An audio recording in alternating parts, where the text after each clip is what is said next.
Hey everyone, welcome back to the very latest Fly Culture podcast. My guest today is an author. He's written two of what I think are the most influential fly casting books. He's an artist, poet, instructor. He's written a number of articles for Fly Culture and the online magazine I used to run, Eat, Sleep, Fish 2. If you've watched the film A River Runs Through It and thought Brad Pitt was handy with a fly rod, then the reason for this was that my guest today, Jason Borger, was standing for the casting double in the film. It's not an exaggeration to say that fly fishing runs in his veins. I'm extremely excited to be joined today by Jason. How are you doing?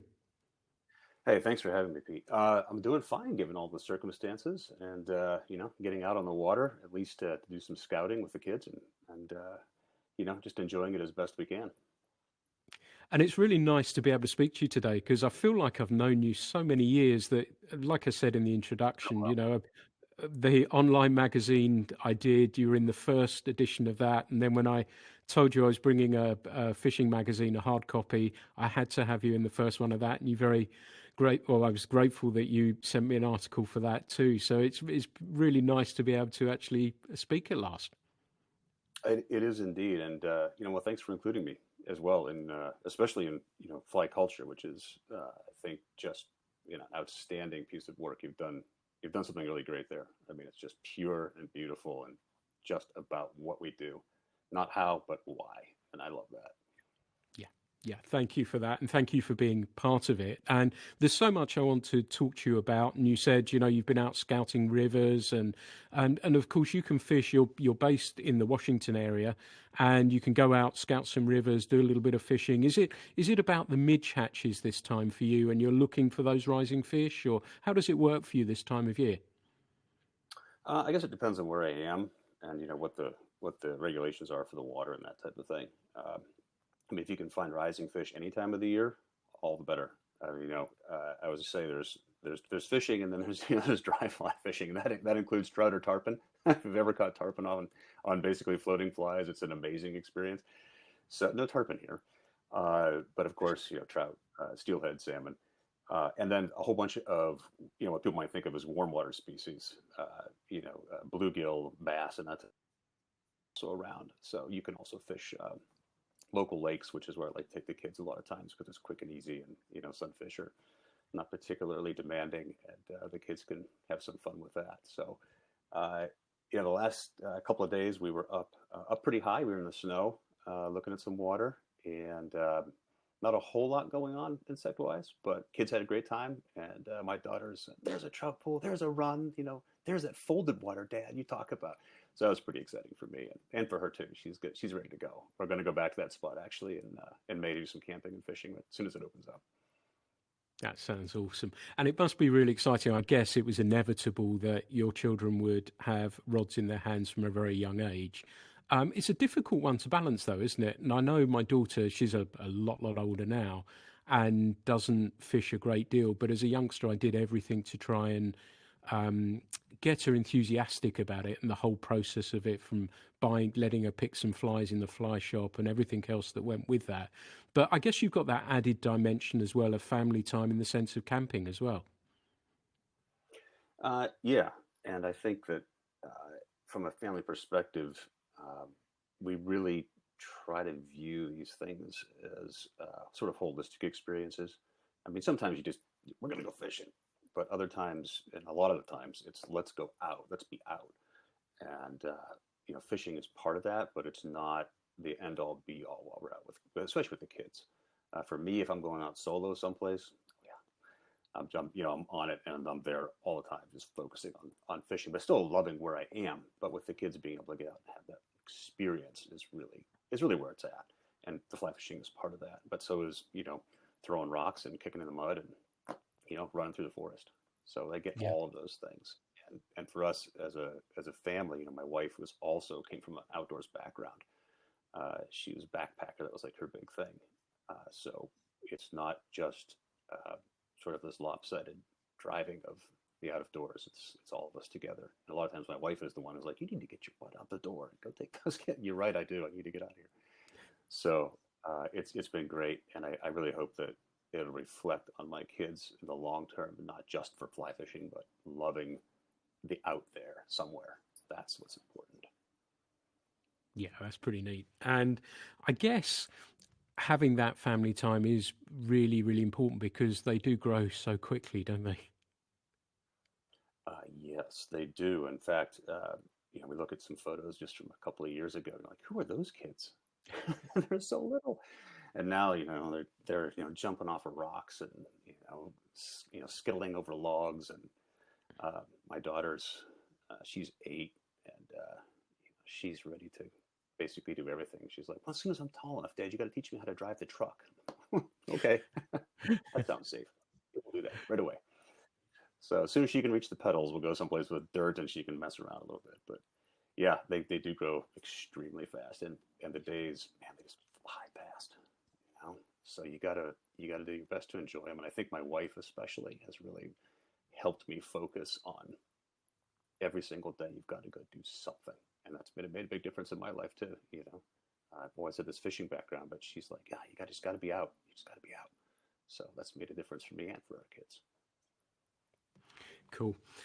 Like I say, there's so much I want to ask you, and I wanted to, as we're talking about being younger, I guess that you know fishing was obviously a huge part of growing up for you, and also was art. Was when did that sort of come into your life? Was that something that went side by side with the life that you were living and you being outside and everything else? When did you realize art was something special for you as well? Well, I think the art's always kind of been in there. I mean, I look back at some of the stuff that I was, drawing when I was very little, 2, 3 years old, scratching on paper and so forth. And I think that there's always been that desire to express either what I'm seeing or feeling, or some combination of that. But I think it probably really took off for me, in those, tween, early teen kind of years where it begins to solidify more as something that you can really do versus something that you're doing. So you can look at it and say, oh, well, I can actually create something that'll go with this, that'll help make this better, and it lets me express this or that, or just a sensation that of detail that I love, or color, or form, or texture. And I think it's at that point, at least in my head, where it really began to kind of go out and expand beyond sort of those childhood things, and really have an appreciation for art and illustration on a grander scale. And then you went on to study filmmaking as well. And was that another expression of art for you? I think, yeah, definitely. Film is, I guess you can look at it a lot of ways. Sometimes there's this famous saying, some people make movies and some people make films. I look at it all as a big set of possibilities. But I think that the filmmaking is a different kind of artistic expression, but there's regular old art inside of filmmaking. And the first film I worked on, which was A River Runs Through It, one of the things that I did was do some of the storyboards for the fly fishing scenes, which was you're basically drawing a set of images of scenes before the scenes are shot. And that's absolutely direct illustrative art. But yeah, film tells a story in a different way, and you can do different things with it. So I just found it as an extension, a different kind of a very interesting canvas. Let's put it that way, versus some gesso or some paper. Yeah. And we had in the first edition of Fly Culture some of your artwork that accompanied a piece. And would it be fair to say that the trout are one of the most interesting factors to actually try and capture in artwork?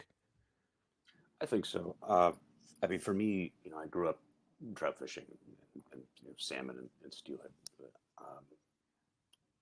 Trout are, my father at the time wrote an article called, Trout, the fish made for fly fishing. Obviously, they're not the only one, but there's just something about them that's just so perfect for the fly. And there's something about them that's so perfect to illustrate and to paint. And it's just the color and the shape and the form. I think for me, in painting any fish, trout or otherwise, it's bringing that sensation of reality of the moment. I want that fish, when you see it, to feel like it's there with you. Everybody's had that moment where they see that fish, you got it in your hand for just that briefest moment, or the net or whatever, and you sort of meet eye to eye, and you remember that moment, and you remember what it looked like and it felt like. And so how can I replicate that in different artistic ways that gives you that sense of being there with this, two-dimensional thing on a sheet of paper?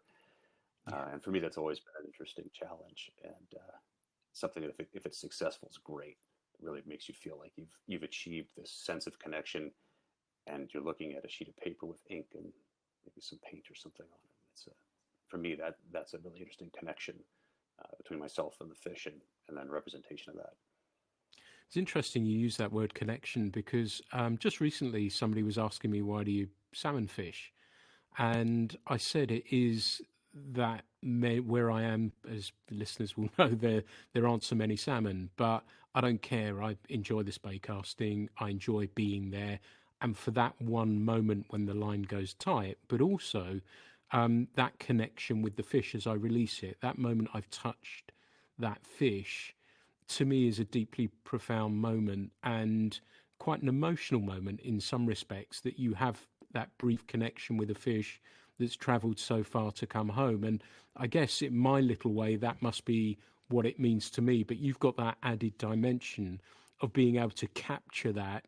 It's burned in my memory, but being able to capture that down and express that must be deeply cool. Yeah, I think so. I think that when a little piece is successful, it doesn't have to be a huge painting to be successful. It could be something very tiny, be this little thing you're making. When you look at that, you're like, oh, that's the feeling.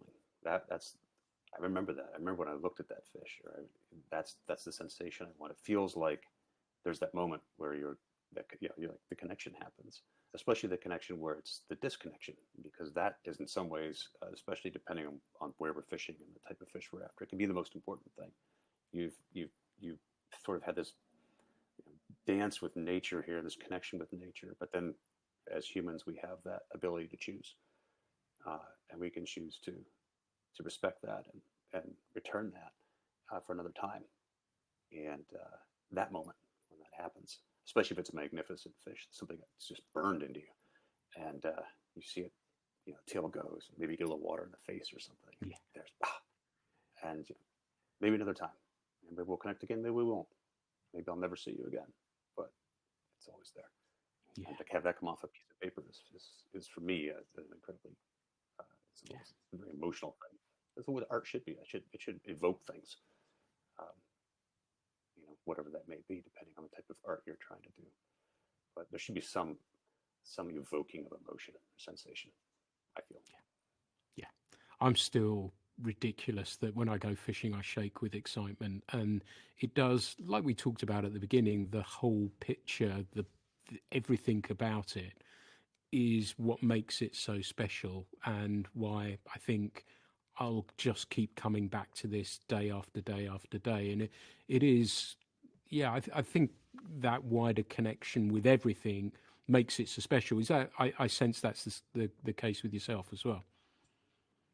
Yeah, I would definitely agree with that. And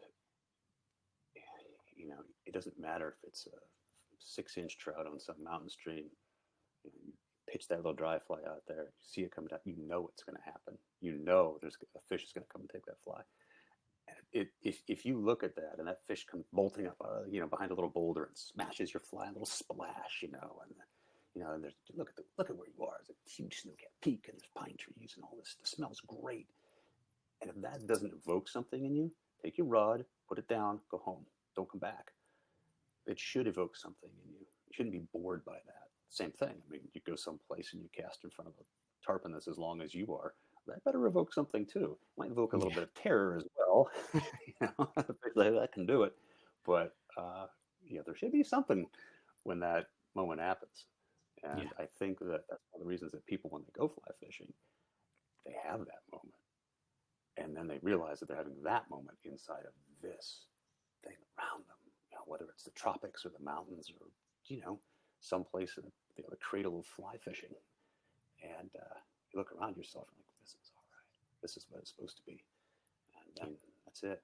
You're done. You can't really move on from that. I don't think, at least not easily. At least I couldn't. Yeah, me neither. Me neither.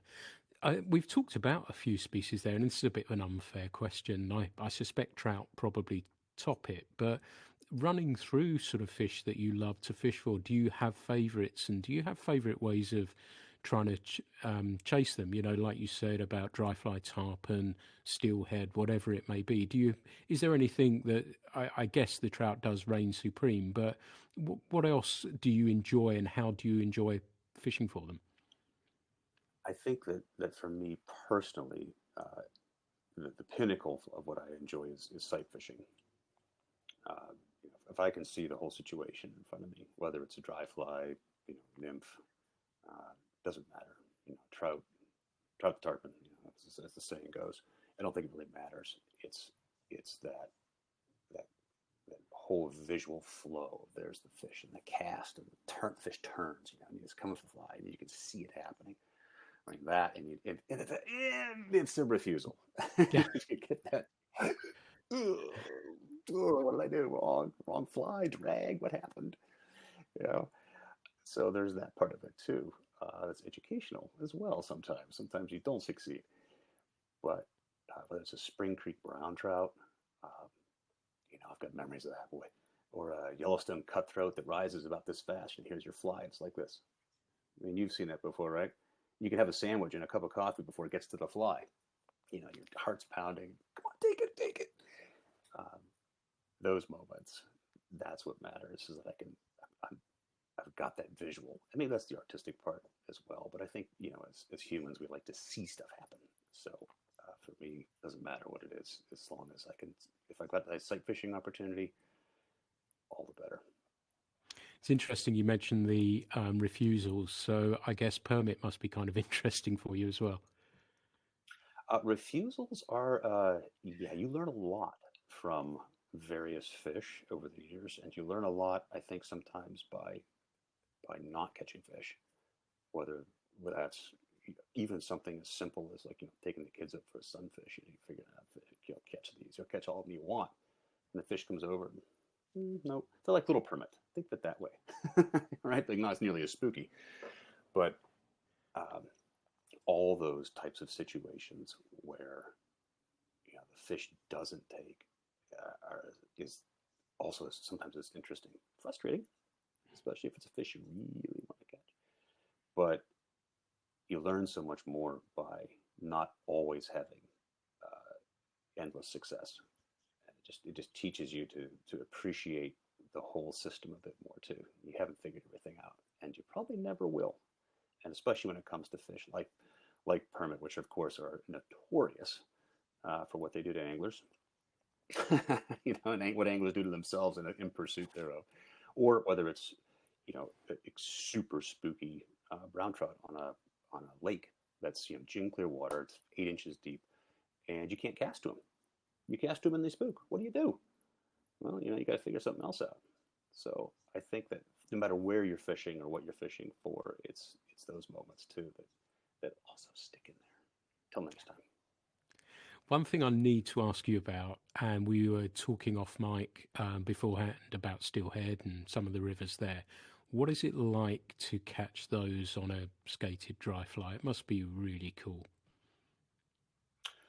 Uh, yeah, I think any fish of that nature, and by that nature I mean anything that is so tough and so beautiful, but so tough and so willed by nature to go to an ocean, go through all it has to go through an ocean to survive, come back to a river, do its thing, make more of itself, go back to the ocean again, come back again.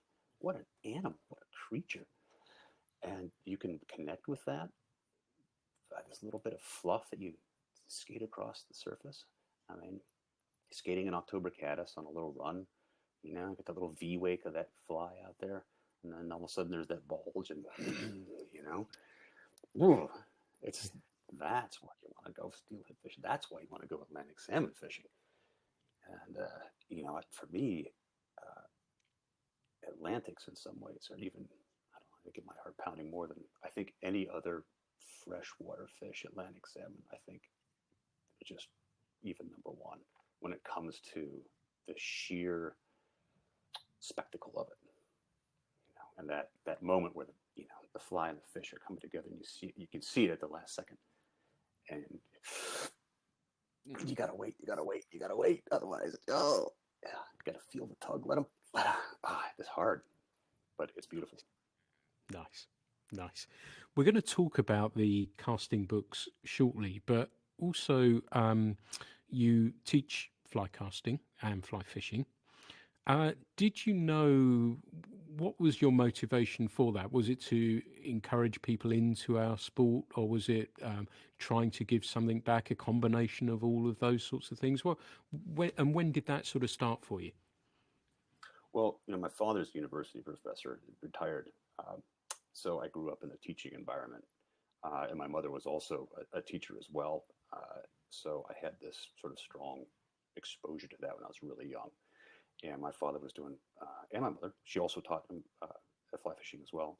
They were doing fly fishing schools ever since I was 4 years old or something like that. They were actually out there actively doing that. So I guess I grew up with it. And in some ways I wanted to follow along, because you're a kid, you want to do what your dad does, or you want to do what your mom does. You're kind of interested in that. But seeing people learn something new about this beautiful thing, fly fishing, and having success. The fly fishing schools that I was involved with as a kid, my parents were involved with, always had the fishing day, or at least part of that time was devoted to fishing. And you take these skills that they learned and go and catch fish, and you see people just wow, especially if they'd never fly fished before, or if they'd fly fished for a long time but never had this really intensely satisfying experience, and they're getting frustrated. All of a sudden they could learn something new, and boom, there was success. And you could feel it in people, even as a kid. You can tell, you can see people just like that. You can feel their emotional connection. Something important's happened for them, and I think that that just in combination with liking the sensation of learning something intensely myself, and then sharing that information. In some ways, they say teaching makes you learn twice. I'd say teaching makes you learn every time. So for me, it's also about learning as I teach. And I think that goes for anyone who's teaching. You really should be learning as you teach. I learn as I teach. I learn as I write. I think that's part of it too. It's interesting to me. Yeah, and I remember. Well, I say I remember. It was only a year or so ago I packed up, but I know exactly what you mean about when you see somebody suddenly grow, when the light bulb moment happens and they've caught a trout, they've made a great cast. You can see, can't you, when everything clicks into place and you actually see the person as that light bulb moment actually happens, is deeply rewarding. And that feeds you as well, doesn't it? And that's really amazing feeling to be able to pass that on to somebody, isn't it? I think so. Yeah, absolutely. That's definitely part of it. No question. Yeah. Yeah. So I wanted to come on to your writing and the books. And as I said in the introduction, that you've written a couple. This is the current one, the single-handed flycasting book. And the reason I believe this is such an important book, and why I feel people should own it, is because of the way that it's put together. And it's the most common sense guide to fly casting I've seen. And I mean that in the sense of your modular approach and how you build a foundation cast. And then as a result of that, add on the building bricks. So if you wanted to put a reach in, or even the corkscrew cast as well. And I remember the first one that I read, and I was so engrossed, and it's not blowing smoke up your. I sat and read it in a day because it just fascinated me with the whole process, and it made sense. Where did that process start for you in the modular approach? Did that come from your teaching, or was it something that you'd thought long and hard about, and a common sense approach to learning fly casting? Well, it certainly did come from instructing.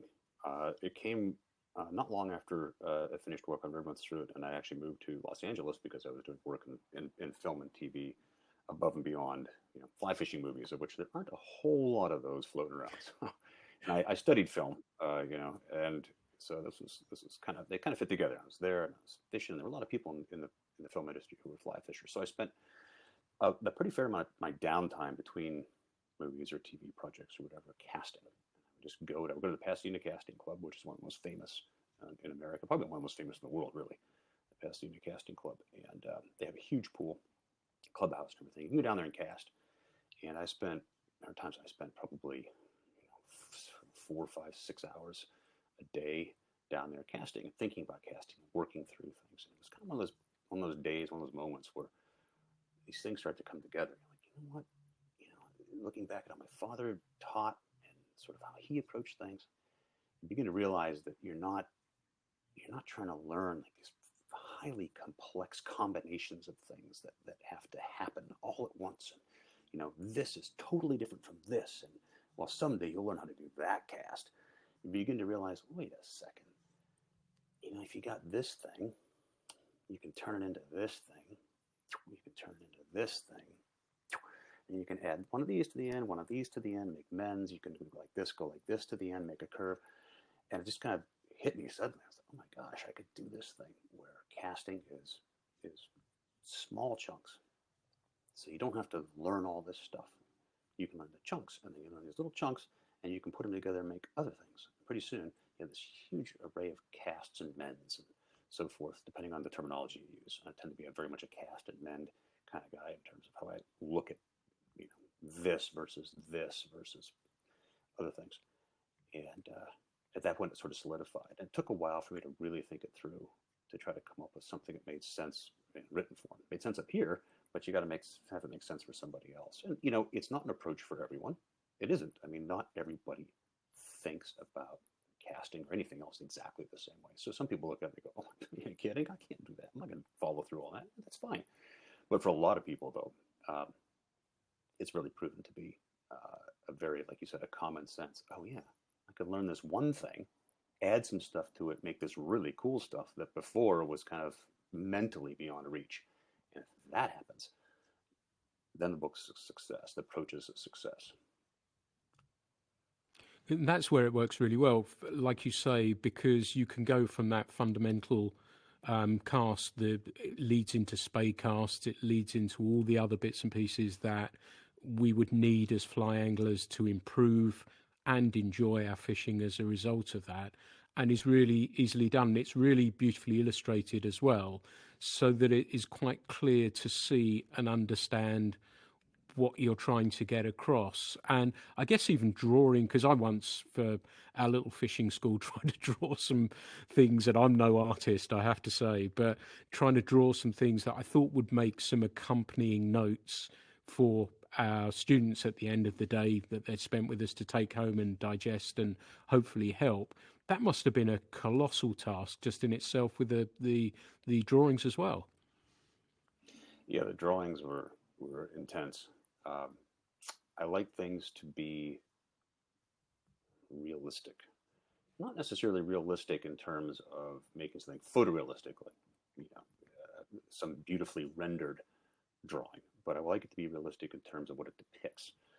So what I did for my drawings is I went and shot everything in HD slow-mo, and I was able to go in and pick frames, and then I have a process for turning those frames into line art, which involves lots and lots of hand drawing and scanning and multiple versions of Adobe software to get it to do what you want it to do. But in the end, I wanted everything in single-handed fly casting, which is the book you have there. When you look at it, that's what's actually happening. Not, well, this is sort of an optimized version of what we think is happening. There's lots of what we think is happening going on in fly casting, and I want it to be what's really happening. So that's why I took that particular approach, and that's a very long, hard approach to do. I've also been fortunate enough to have a background with some biomechanics work and research. And one of the people that I worked with had access to a motion capture system. And you may be familiar with that. I think we've even probably talked about it at some point in the past. And there you're talking about Lord of the Ringsy kind of stuff, not quite at that level, but still sports medicines, a biomechanics study level stuff. A couple hundred frames a second, 3D recorded via body markers. And that's, as I like to describe it, a euthanizer of pet theories, because that thing will tell you right away in 3 dimensions, and there's no room for interpretation. You can't look at a video frame and say, well, I think that's probably, I want that to happen because I think it should happen. I had a few moments there too where I was like, oh, this is probably how this works. And you look at it on the 3D, and you're like, I have to rewrite that later. Yeah. So, yeah, it's been eye-opening and very interesting, and to me, very exciting. And even if you're wrong about something, it's still kind of exciting. It's like, why was I wrong? Now that means that this other thing, oh yeah, now these parts fit together. Now I understand what's going on there. And with that, I've also been fortunate enough to have friends who are actual scientists, so actual physicists and engineers and so forth, to bounce things off of and to do some work with. So in the end, I wanted that book to move closer and closer and closer to what's really happening. And there are still question marks out there. Flycasting is this really interesting thing. Once you get into the math of it, which is not me, I am not that person. But once you start getting into these equations and so forth, and you see all this stuff, wow, this is this incredibly simple thing of flipping a loop out there with a fly attached to the end of it to catch a little trout. It's got all this incredible stuff behind it. So for me, taking that and then trying to simplify it and to trying to make it something understandable, at least is to the best of my knowledge, right? We're always learning. I'm always learning, and trying to make that as right as I can make it is to me something that's important. So hopefully, when you look at the book and you see the drawings and you go, "Hey, that's exactly what the rod looks like there. That's not somebody's idea of what it should look like. That's what it looks like. That's what the line looked like. Those are straight off a video. You can't argue with it. There it is." That's what I'm hoping that people will get from that and feel more confident in their own fly casting as a result. Instead of trying to meet some impossible standard that they don't understand, they can see somebody who's casting for real and has isolated those particular aspects of casting. And they can look right at that and say, okay, that relates to what I'm doing. And I can see that on my own, iPhone video that I took. Same thing. That's cool to me. That's a long answer, but yeah, there we are. That's the casting geek in me is thinking about those biomechanics and how my tracking would show up on there as well. It's Yeah. interesting. It doesn't lie. I'll tell you on the Yeah. notepad. You see I got a little wobble there. Look at that. Yeah. That's interesting. Where that came from. You figure out everybody's got their own thing going on, with their bodies and certain things introduced. But in the end, if you get the loop goes in the right place, it does what it's supposed to do. And the fly goes in the right place and does what it's supposed to do. Fish takes it. That's really, in the end, that's what matters. Yeah. The rest of this is fun for the geeks like me. Yeah. But you don't have to have that in order to go catch a fish. That's for sure. What it also does, though, is allow anglers to add something to their armory in an easy to understand way, I guess, as well. And I think that's where it really works for me as an instructor or as a former instructor, that it was easy. That was in my mind the whole time. And so, right, look, this is it. If you're putting a reach in or whatever, there's your cast. And I hope it was okay. Use your, now we're going to add this onto your cast. And people could understand that. It was a really easy and straightforward way to get people to understand stuff.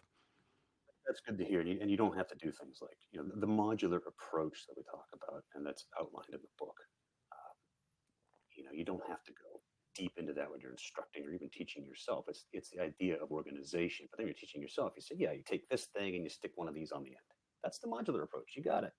You don't have to be like, okay, no, Borger called it this, and then he called it this, and you got to do. You don't have to do that. The book just gets down to the nitty gritty of it, so you can take it and interpret it how you need to for yourself. Yeah, that's really cool. And in the first book, you had some double-handed stuff in there as well. And is that a temptation to perhaps go down that route with the modular and have an out-and-out spay cast or double-handed book? Is that something you've considered or may consider? Yeah, there's a temptation there.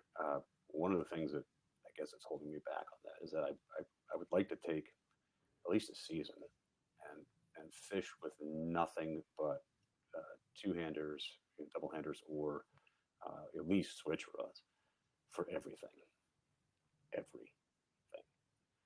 And I think at that point you've got all your aerial casting with the doubles, and you've got spay with the doubles. And a lot of times people think about doubles equals spay, or spay related, as I like to say, because they're a bunch of casts that are sort of these modern assemblages that are based in the spay world, but aren't don't go way back. But the doubles can be used for lots of stuff, and I think he personally would want to just take the time to do that before I did a book on doubles. I think that would just be smart from the perspective of experience and from being able to talk from experience of situations all over the board. Single, no problem. I've had it all over the board, but how many people fish a switch rod for sunfish? I don't know. Probably some people do for fun. I'll tell you why. Because a lightweight switch rod, if it's long enough, is like a tenkara rod, and you can do things with drag with a lightweight switch, or even, I don't care, a 15-foot double-hander. If you're fishing for 8-inch trout, who cares, right? Same thing with tenkara is that you've got this like 13, 14-foot rod, and you can do stuff with drag you cannot touch with a standard single-hand rod. You can't do it. So you could take your big old honking double-hander salmon rod out, 15 feet of line out of the end of it, total, including the leader, and kind of, do this sort of thing on your local trout stream. And as long as you keep yourself hidden, you might be able to do things you never even thought possible in the past. So, I would want to have a lot more experience with every single opportunity with a double before I went in and probably did something like that. That's really cool. And that gives listeners an insight into your thought process, in that it's not, right, I'm going to write a book that's just going to be about spay casting and catching still-headed salmon, whatever it may be. It's sort of capturing every aspect of the potential of those rods. And I think that's a really interesting insight into your mind and the process behind these things. Yeah, I guess it comes back to my father and how he sort of approached things. He always try to think outside the norms that we necessarily construct for ourselves. And he was the kind of guy who got me fishing, dry flies on the bottom with split shot, that kind of stuff, and getting the dry fly on the bottom. Because, well, from a biological perspective, here's what's happening with this certain time frame, and these terrestrial insects are getting dumbled under the water during this runoff, and beetles and everything else that are down there in the lower water stretches. So it was that kind of thinking that really got me going in terms of the casting part of it as well, the use of equipment. And I remember the first time I really got introduced to the tenkara side of things too.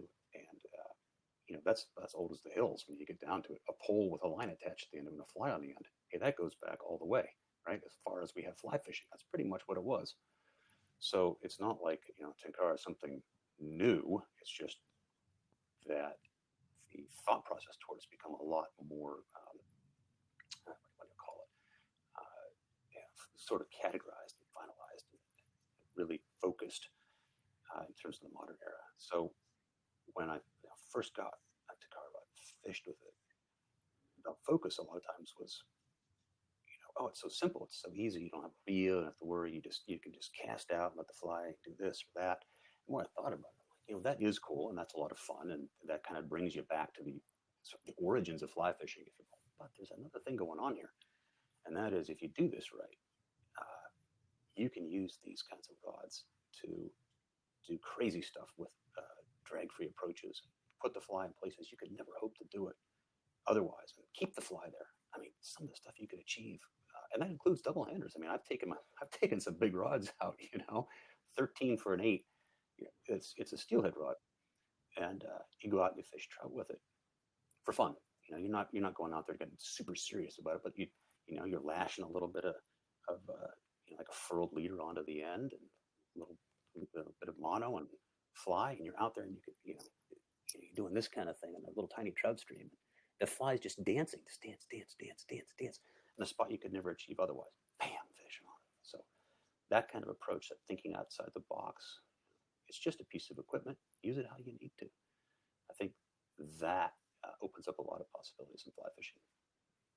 Yeah, interesting. It's interesting what you said about the dapping the fly, because it's been in my mind as well. I don't know if you know the term, I'm sure you do, dapping, but I'd love to get one of my salmon rods out and the floss line and just dance a fly on a brown trout water somewhere or other, on a lake or loch or whatever it is, and see if I could find a brown trout or a sea trout that way. And it's been something I've been promising myself for a number of years now, and this has inspired me to think about it a little bit more, and perhaps give it a go when we can go fishing again.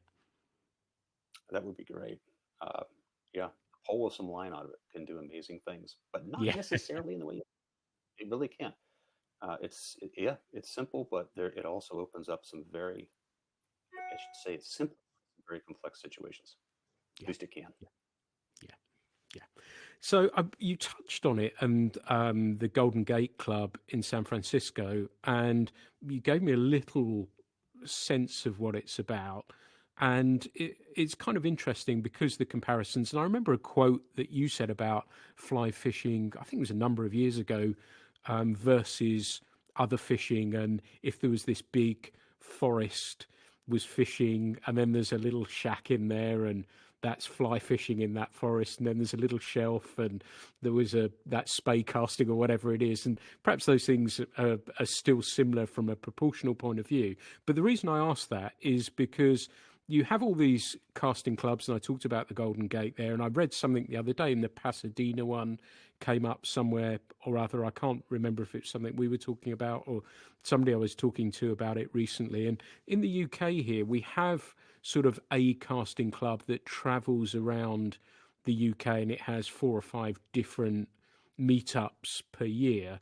But in the US, it's different, and the casting aspect of it is a happy byproduct of what we do. But do you think that's interesting that you do have this sort of culture of casting and gatherings of people at these sorts of casting clubs?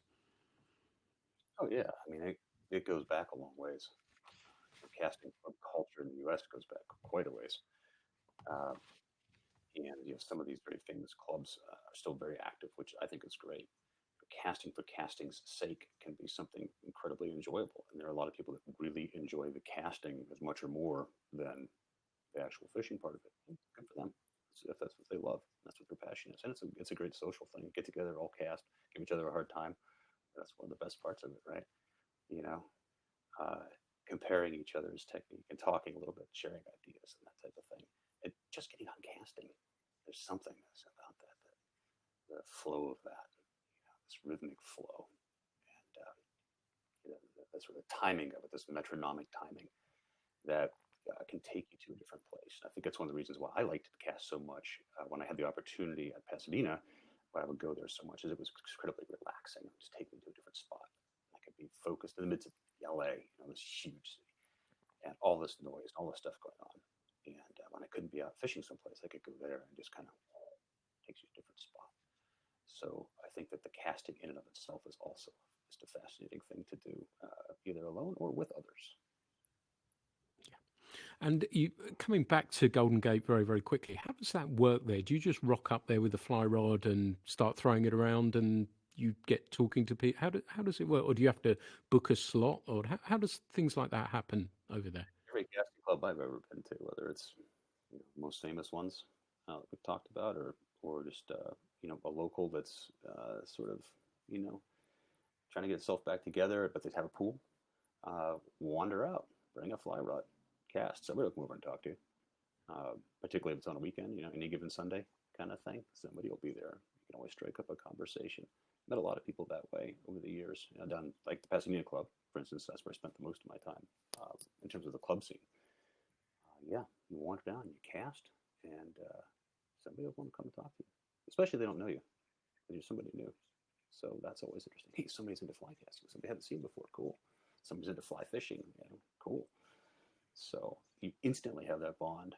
You can talk about a loop. You can talk about a trout. You can talk about a fly. You can talk about your grandfather got you into it.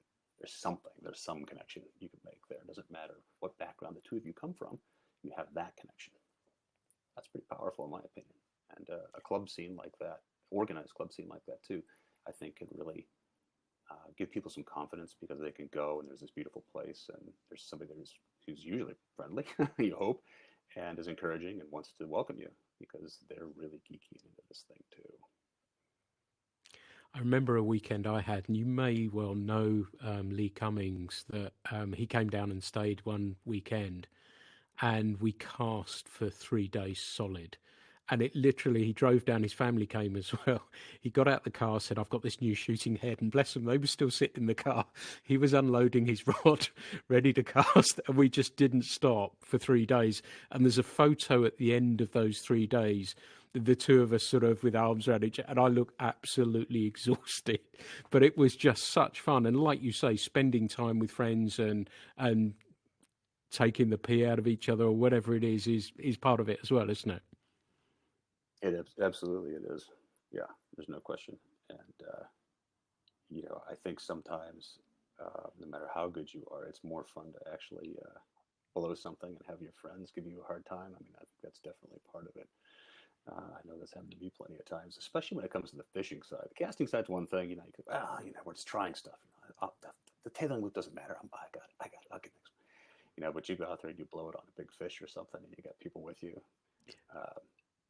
Yeah, the camaraderie, even if it's on you, is pretty great. And it could be that for anything really, but the fly fishing side of it, there's just something about the connection to nature and this difficulty of trying to fool this creature, and then this little pea-brain trout, throws you the fin, and it's pretty funny to have those kinds of connections with other people, and to have those sensations of being with people who are really truly passionate about what you're doing. You're not just with a bunch of people, you're with people who are passionate. They want to be there badly. So that just comes out in everything, good or bad. So I always say, and I've said on previous podcasts, if I had to explain it, you wouldn't understand it. And we sort of call people who don't fly fish civilians. Civvies, yeah. You can't explain fly fishing. Although a friend of mine in college, she said, that looks like a ballet with nature. Wow, ballet with nature, jeez. Then you got somebody like Christopher Rounds, who actually is a ballet, professional. I don't know if you've ever met Christopher, but he's, you've got that, and you're like, oh, that must be really cool for him, because he's got this fluidic movement in his body, and it just expresses. He's got this artistic expression already when it comes to his fly. When you see his fly casting too, you're like, whoa, that guy has got it going on. So yeah, I think the fly fishing brings that out. Cool. Let's move on to the film, because I think it's an interesting time in that I read recently that when A River Runs Through It came out, that there was a 60% spike in new fly anglers coming. And we're seeing, I spoke to a tackle company today, and they were saying, that they're seeing growth in a number of places, be it people buying new tackle because they can't go fishing or can't do other things, or uptick in rod licenses being sold. I know it got, in some circles, a little bit of grief from people that the streams got a little bit more crowded and everything else. But those things, I guess, flatten out over time. And having more people fishing generally is a good thing, though, right? Isn't it? I think that from the perspective of having more people fishing who become passionate about not just the fishing in and of itself, but the resource and what that represents is really where the importance is. Anytime I think you have something romanticized heavily, like fly fishing was in River Runs Through It, even though it wasn't necessarily intended to be romanticized, it was telling the story of a family, love story of the author to his family. And I guess that is romantic, right? But I don't think it was tried to be approached from that perspective of making it into something that, is going to turn into a Hollywood star if you're out there doing it. But if for those people that came in after River and stayed in and found a passion, welcome to fly fishing. And if those people also say, wow, look at this river, this ecosystem, all this, we need to do something to make sure this stays the way it is, or even to fix some of the things that have been done to it over the years. How can I help? Lend my voice, sign a petition, get my waders on and go into the stream and do clean, whatever it is. If there's more passion from that perspective, then more fly anglers, especially respectful fly anglers that really want to be in this because they've found something deep that speaks to them, then great. that big surge, died off as well after a few years after River. But even the year after, when it was, there was the big launch of people into fly fishing, you could still go places, and if you're willing to walk about 400 yards, you're pretty much out of the way. So, I know some people weren't particularly pleased to see quite as many angler wandering around the streams and rivers in Montana, especially since the film was set in Montana. But I think that things have leveled out, and hopefully that as there is this sort of no longer this exponential, but this increasing growth, that we'll have a lot more people who are coming in who recognize what fly fishing requires, which is the ecosystem, not just the fish, not just the water, but everything that's related, the holistic aspect of what creates that. You get that into people's heads, then you've got a very powerful thing going on there, a movement, if you will, of more and more people appreciating that. And I think you can't argue against that, I don't think. And I guess you're incredibly proud to be a part of that as well. And how did that come about? How did that role for you come about? I had been working on fly fishing videos since I was 16, shooting them and doing that type of thing. I really was enjoying that aspect of, I wouldn't call it filmmaking. This is, making fly fishing videos, how to. But it led me to eventually pursue film and television as a area of study at university. So I ended up with a degree in film and television production and theory. And it was right when I graduated, they started ramping up River. I knew it was coming. I've been some whisperings that the River Runs Through was going to be made into a film.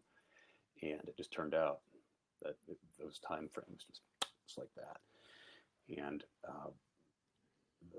the filmmakers got a hold of my father, Gary, and talked to him about fly fishing video and about maybe doing some work with the film in terms of how to shoot certain scenes or how to get this or that effect or how to deal with fish in a certain way and that type of thing.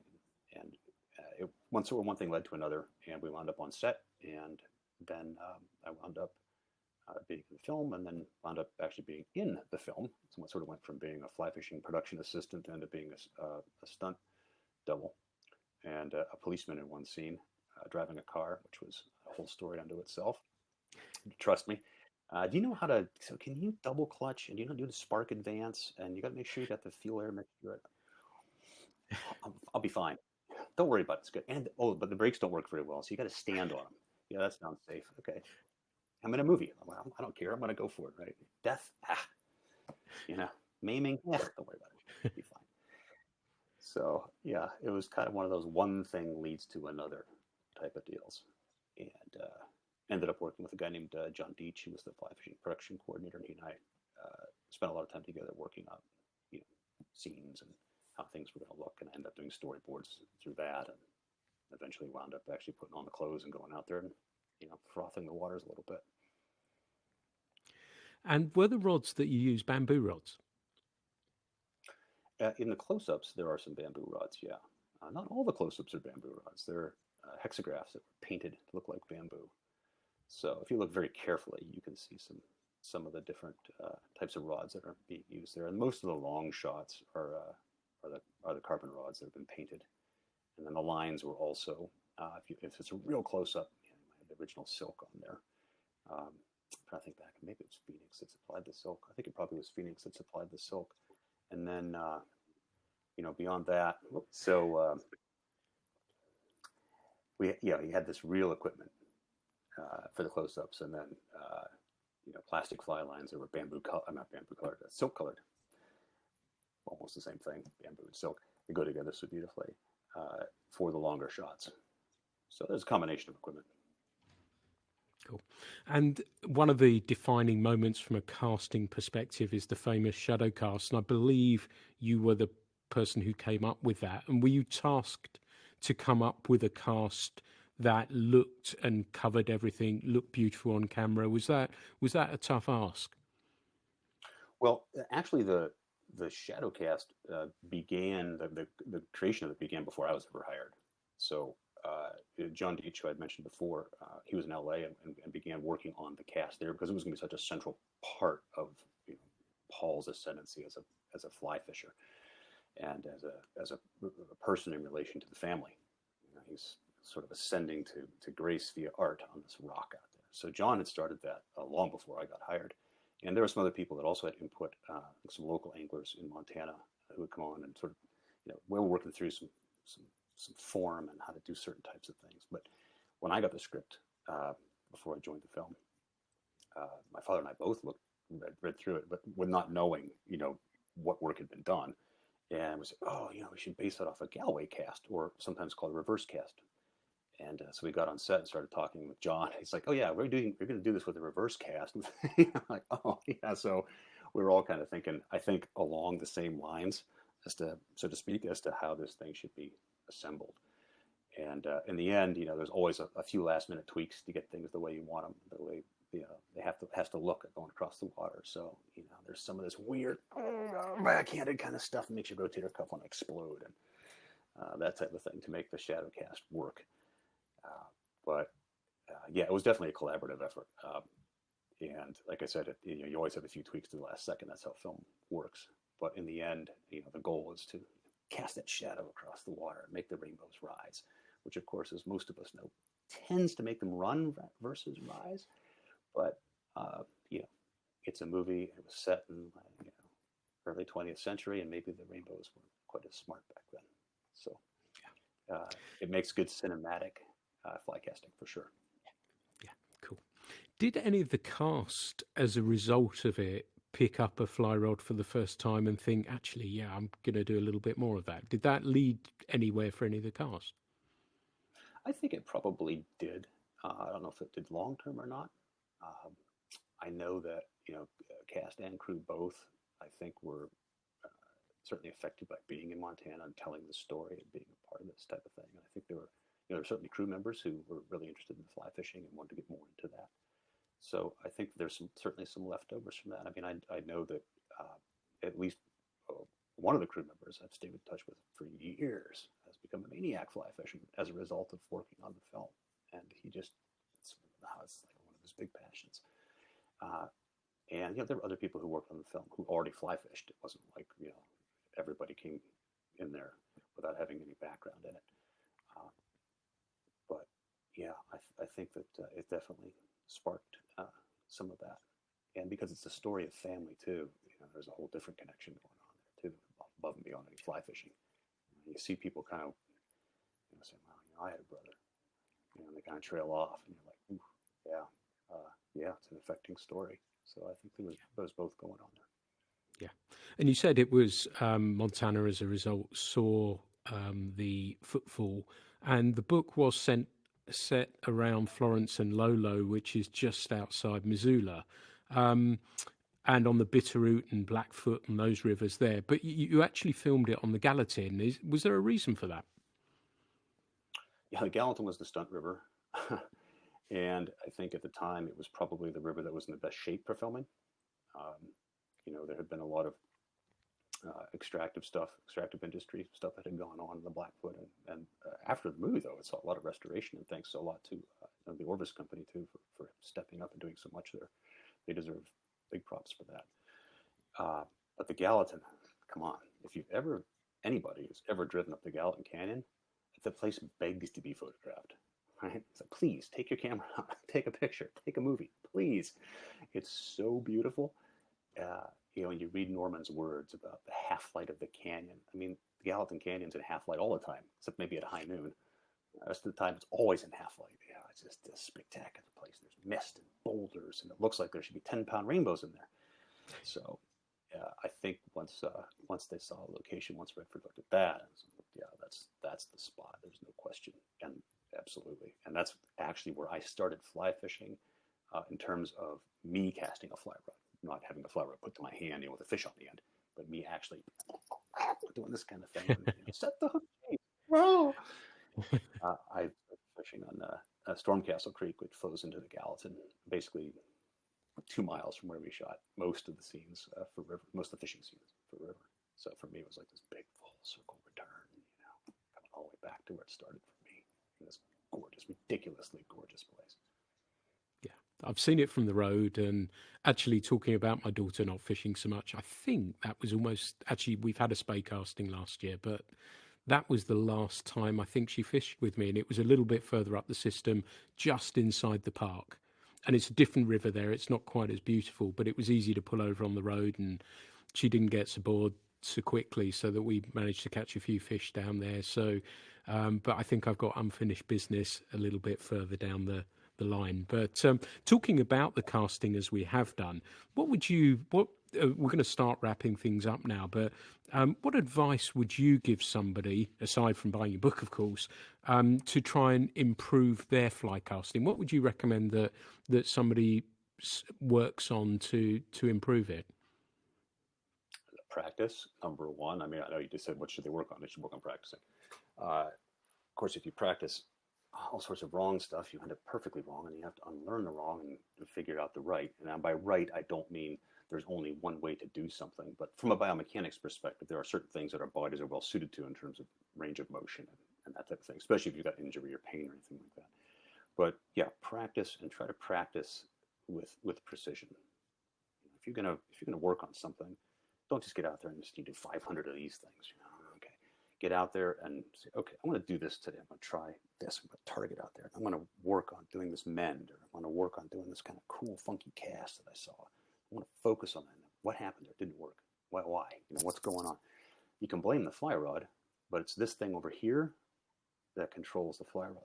The fly rod's a translator, basically. So it tells the line what you want the line to do from here. So always look back here. This is where it's coming from. And if you've got, one of these deals right here, shoot, things like HD 240 frames a second, it's like 10x slow-mo. You can stick one of those things on a picnic table, hold that up with a rock, let it run, and see yourself cast. And you can look at it in slow-mo, and wow, there's what's going on. Good thing I bought that Borger guy's book, even. But anybody's book, anybody's video, you can begin to compare, and you can begin to see what's going on. And especially if you've got live instruction, if you've got a good instructor who's with you at your elbow and can help you shape and form, then you can take that instruction, look at what you're doing, look at what might be in a book or might be in a video, and begin to combine those three things together. It gets pretty strong. So practice with purpose, I think, is it's an old saying, but I think it's a good one. Practice with purpose. And then don't practice while you're fishing. Practice before you go. Have fun fishing. Work this cool stuff out ahead of time. You might have to try it a few times while you're fishing, but don't try to learn all this stuff while you're fishing. Go fishing to go fishing. Practice ahead of time. Cool, man. Like that. And it is, the more familiar you are with that rod in your hand, the less you're thinking about it when you're actually on the stream fishing, isn't it? It becomes more natural and not difficult to do. Yeah, it does at that point. Then you're just doing it on auto. Yeah. You see a situation, you just do what you need to do, versus, what do I do here? I'm not getting all sorts of drag. I don't know what to do. You start panicking, because you want to catch that fish. If you've already got some of this stuff built in, you just do it. That makes a huge difference. In fact, people a lot of times don't even realize how much of a difference it makes until they get some instructions, for instance, and go and apply it.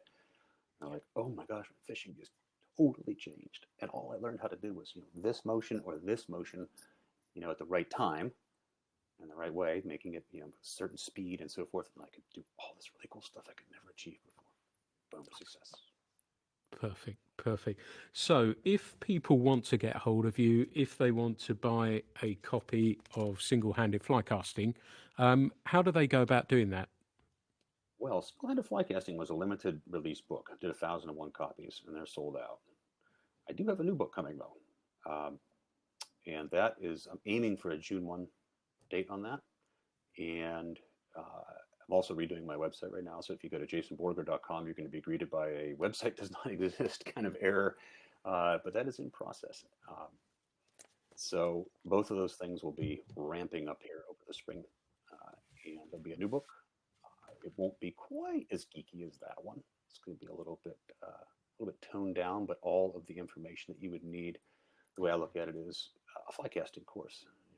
If you took 10 days and had an all-inclusive flycasting course, you should be able to go with a single head rod and fish anywhere in the world and be successful. That's what the book's going to be about. You have here are the skills, not every skill in fly casting. That's a 1,000-page book, a 1,500-page book. Here's 280 pages of skills that allow you to catch a fish with a single head rod anywhere on Earth. That's what the goal is going to be. So that'll be coming later this spring. And yeah, so for the time being, if you can find a copy of Single-Handed Fly Casting floated around, go ahead and grab one. There may still be some available online that retailers might still have. I just don't have any myself. They're sold out from my perspective, but there's probably still some copies floating around out there for sure. Cool. While I was looking through that, to give people, as we've talked, if you're watching this on YouTube as well, that you can see some of Jason's artwork that came with the book there, and it gives you a sense of how stunning it actually is as well. So, I look forward to the new book. I wish you every success with that. I don't think you're going to need it. I think it's going to be sellers equally as well as this last one has as well. And it's been awesome to catch up with you, JB, and to talk with you about so many things. I could have had at least another hour and a half chatting, but I know you've got an incredibly busy schedule and you've got up super early your time to talk with me. So thank you so much for that. And thank you, Jason, so much for taking the time to talk with me today. It really is my pleasure. And let's do this again, since we probably do have at least another hour and a half in us. Let's do it again, maybe sometime this year. We can do a follow-up part 2. That would be fantastic. Perhaps a casting one and a bit of fishing and all that sort of stuff along. That would be brilliant. And I hope at some stage we get to cast a fly on the water together as well. That's what I hope as well. That's where it really comes all together. So it'll be my great pleasure.